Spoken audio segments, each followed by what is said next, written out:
बताओ अरमा, सारा दर्द चुपचाप अकेले से दे रही, बिना किसी से कुछ कहे।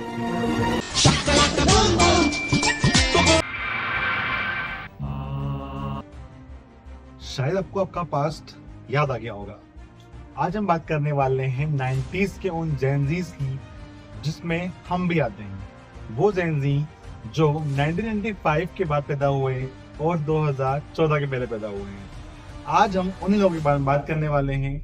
ये लोग बहुत ही कमाल के लोग हैं।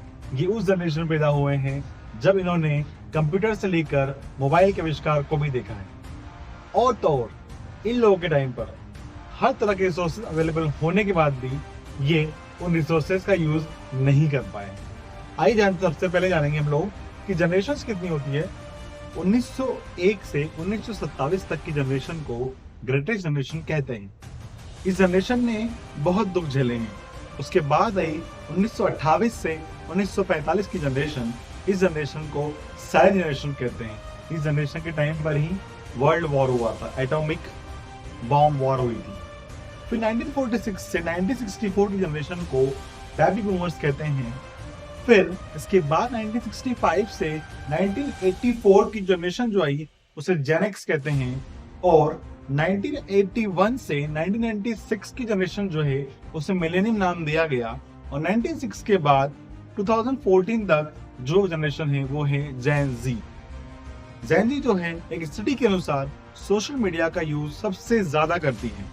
और अगर देखा जाए तो सन 2000 में जहां इंटरनेट का यूजर 361 मिलियन थे, वहीं 2023 में इनकी संख्या बढ़कर 4.9 बिलियन हो गई है। इसमें सबसे ज्यादा 74% जेन जी हैं। जेन जी एक ऐसी जनरेशन है इनके पास सारे रिसोर्सेज और सारी सुविधाएं अवेलेबल हैं, लेकिन इनके पास इन सब सुविधाओं को होने के बाद भी ये इसका अच्छे से यूज नहीं कर पा रहे हैं। जेन जी का जो भविष्य है वो खतरे में है। क्यों खतरे में है?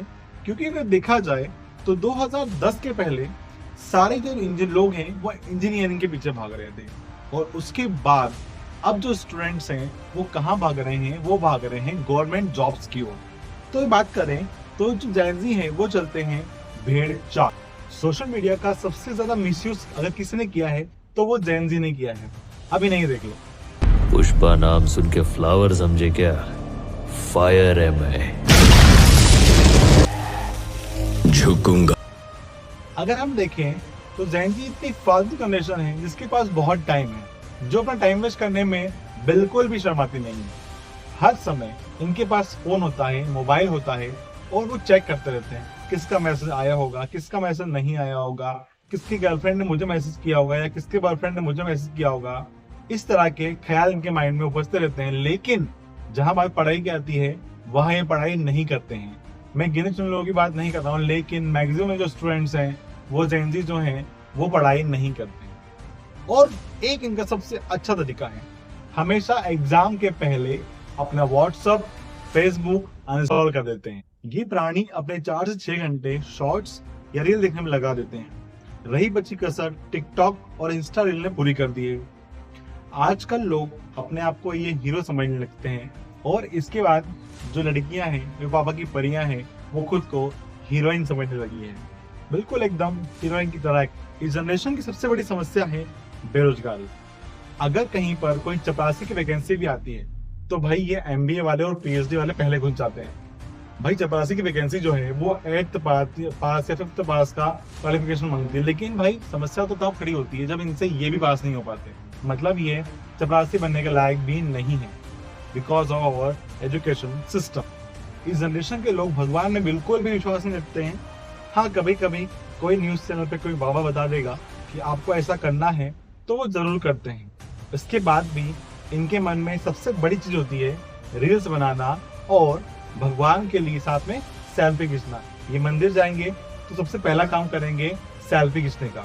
इसके बाद हम बात करें, इनकी सारी समस्या बहुत ज्यादा गंभीर है कि ये स्मोकर भी हैं, ड्रिंकर भी हैं और ड्रग एडिक्ट भी। इनके लिए फैशन है। अगर कोई स्मोकिंग या ड्रिंकिंग नहीं करता है तो ये इसको बाहर कर दे कि भाई तू हमारी टोली में नहीं आएगा, तू हमारे गैंग में नहीं आएगा क्योंकि तू ये सब नहीं करता है।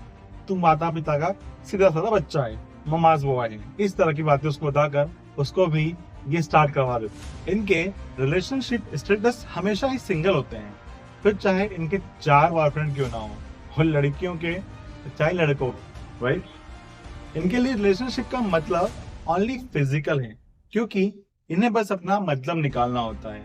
हाँ, कई बार इल्जाम जो है वो सिर्फ बॉयज पे डाल दिया जाता है कि भाई बॉयज सबसे खराब होते हैं, बेवफा होते हैं, बेवफाई करते हैं, और लड़कियां जो है वो सिरे सिरे बच जाती हैं। कई बार ऐसा होता है जब लड़की और लड़की मिलकर साथ में घर से भागते हैं तो लड़के पे इल्जाम लगाया जाता है कि उस लड़के ने लड़की को भगाया है या भगा के ले गया है, और जब पुलिस पकड़ती है तो बयान में ये लिया जाता है कि लड़के ने लड़की को बहला फुसला के भगा के ले गया। अब भाई लड़की इतनी समझदार तो होगी कि किसी के कहने से बहल जाएगी या फुसल जाएगी, ऐसा तो पॉसिबल नहीं है ना। इन लोगों को किशोर दा के गाने से लेकर अरिजीत सिंह तक पसंद है। और तो और भाई हमारे जेनजी तो शाका लाका बूम बूम, राइट, सोनपरी, पृथ्वीराज चौहान, इन्होंने सब देखा है। बस ये जेनजी थोड़े बिगड़े, लेकिन अगर सच कहूँ ना तो ये लास्ट जनरेशन है जो थोड़ी अपनी माँ बाप की सुनती है। इसके बाद जो आने वाली जनरेशन है वो है जेन अल्फा, जो अपने माँ बाप तो क्या अपने टीचर्स की किसी की भी नहीं सुनने वाली है। दैट इज वाई हम जो जेन जी हैं वो बहुत अच्छे हैं। और वीडियो अच्छा लगा हो तो प्लीज वीडियो को लाइक करें, शेयर करें, सब्सक्राइब करें। Have a good